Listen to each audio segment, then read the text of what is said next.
Class 11 का मेरा पहला दिन। एक ही सपना था, इंजीनियरिंग करेंगे तो आईटी से करेंगे, नहीं तो करेंगे ही नहीं।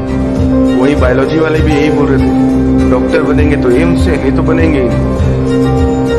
बहुत मेहनत करेंगे, सब यही सोच रहे हैं। जैसे जैसे वक्त बीता मेरी आईटी एनआईटी बदल गई, फिर गवर्नमेंट कॉलेज में, फिर लगा कि इंजीनियरिंग करनी है कि नहीं करनी, यही क्वेश्चन मार्क बन गया। वही बायोलॉजी वाले जहाँ एम्स में थे वो नीट पर आ गए, फिर जिप्पर पर आ गए, फिर तो एमबीबी से सीधे बीडीएस पर आ गए। और फिर वही क्वेश्चन मार्क, करना है या नहीं।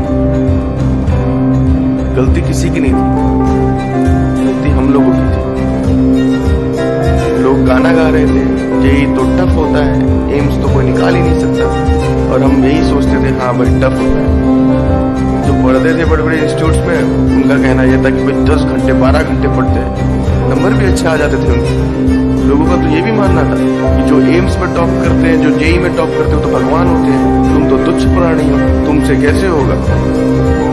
बट ये सही नहीं था, गलती हम लोगों की थी। इस दौरान एक बार भी हम लोगों ने सिलेबस उठाकर नहीं देखा। एक बार अगर देख लिया होता कि जेई का सिलेबस क्या है, नीट का सिलेबस क्या है, एआईपीएमटी का सिलेबस क्या है, तो आज कुछ और होता। विश्वास नहीं हो रहा है ना, लग रहा है ऐसे ही बोल रहा हूँ। एक बार सिलेबस उठाकर तो देखिए, वक्त बदलने में वक्त नहीं लगेगा। जब वक्त हाथ से निकल गया, उसके बाद कोचिंग इंस्टीट्यूट्स में जाना था, बहुत सारे में गया, सबका एक ही कहना था, best faculty, best infrastructure, best books, best study material. पर जब सिलेक्शन की बात आती तब सब चुप हो जाते, बोलते नहीं पढ़ोगे तो नहीं निकलेगा। बात भी सही थी, पर कुछ तो ये भी बोल रहे थे, पढ़ोगे तभी भी गारंटी नहीं है कि निकलेगा या नहीं निकलेगा। बात मेहनत की नहीं थी, बात डर लग रहा था उनकी बातों से कि मेहनत करने पे भी नहीं निकलेगा। लेकिन ये चीज सही नहीं थी।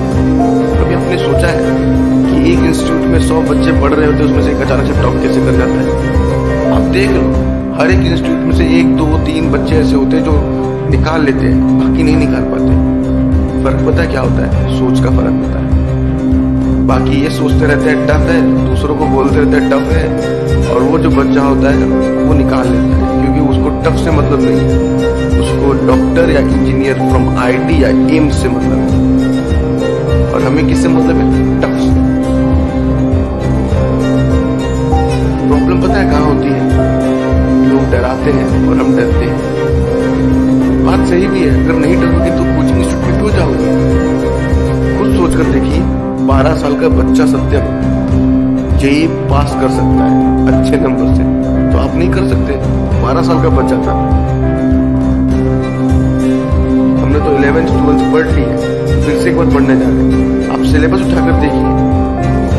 जब मैंने सिलेबस उठाया तो मैंने ये देखा कि यार ये सब तो पढ़ा हुआ था, 11th और 12th का ही सिलेबस है, थोड़ी मेहनत करते तो निकल जाता। लेकिन नहीं, वो तो नहीं करनी थी ना, हमें तो नहीं जाता। बात भी पछताने से कुछ नहीं। एक ही बात समझ में आई, अगर कुछ बनना है, चाहे आपको इंजीनियर बनना हो या डॉक्टर बनना हो, सेल्फ बिलीव और सेल्फ मोटिवेशन बहुत जरूरी होता है। लोग डराएंगे, डरना नहीं है। लोग बोलेंगे नहीं निकलेगा। उनसे एक बार पूछिए, आपने कितनी बार एग्जाम दी है?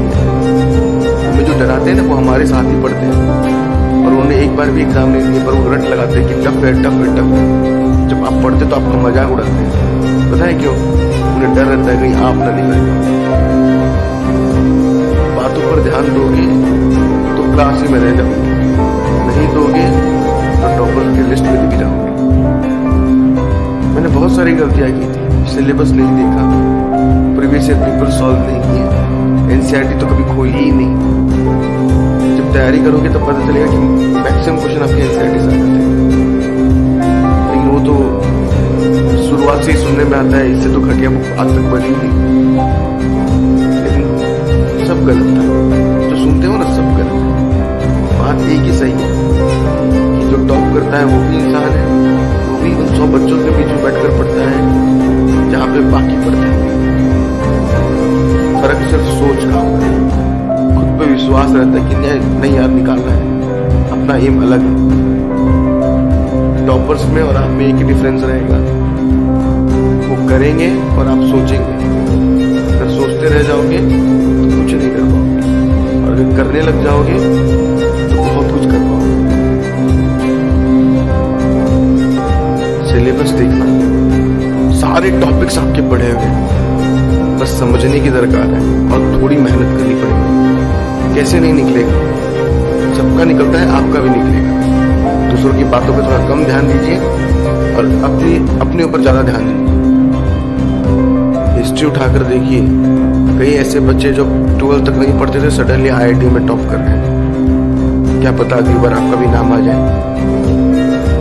आपको पता है IIT में 10,000 से ज्यादा सीटें होती हैं। जो नीट एग्जाम होती है उसमें 65,000 से ज्यादा सीट होती है, और आपको सिर्फ एक सीट चाहिए होती है, फिर भी डरते हैं।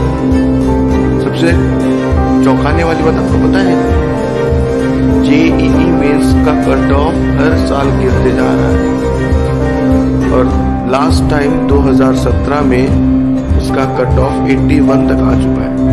अब बस आप पर है, या तो अपने सपने के लिए दौड़कर एक अच्छी लाइफ जियो आगे जाकर, या फिर अपनी जिंदगी ऐसे ही बिता दो जैसे 11-12 में कुछ न करके बिताई, और आखिर में आपको एहसास हुआ कि यार लाइफ खराब कर रहे हैं अपनी। कि जब आप खराब कर रहे होते हो ना, तब आपको पता नहीं चलता कि आपकी लाइफ खराब हो रही है, तब आपको एंजॉयमेंट आता है, आपको मजा आता है। लेकिन जब वक्त बीत जाता है ना, तब आपको एहसास होता है कि लाइफ तो खराब हो गई, और तब आपके पास कोई ऑप्शन नहीं आता।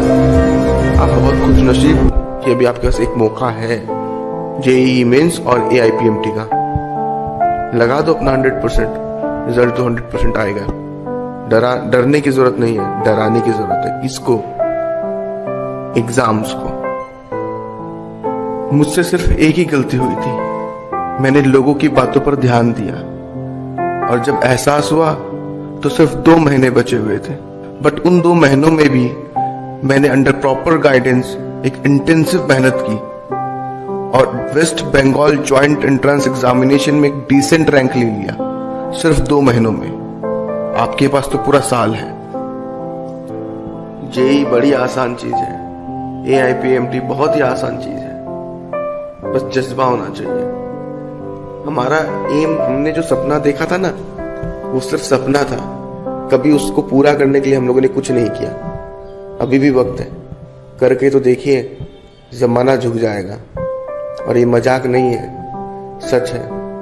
क्या पता आज शुरू करो और अगले साल आपका भी नाम कहीं पेपर में आ जाए।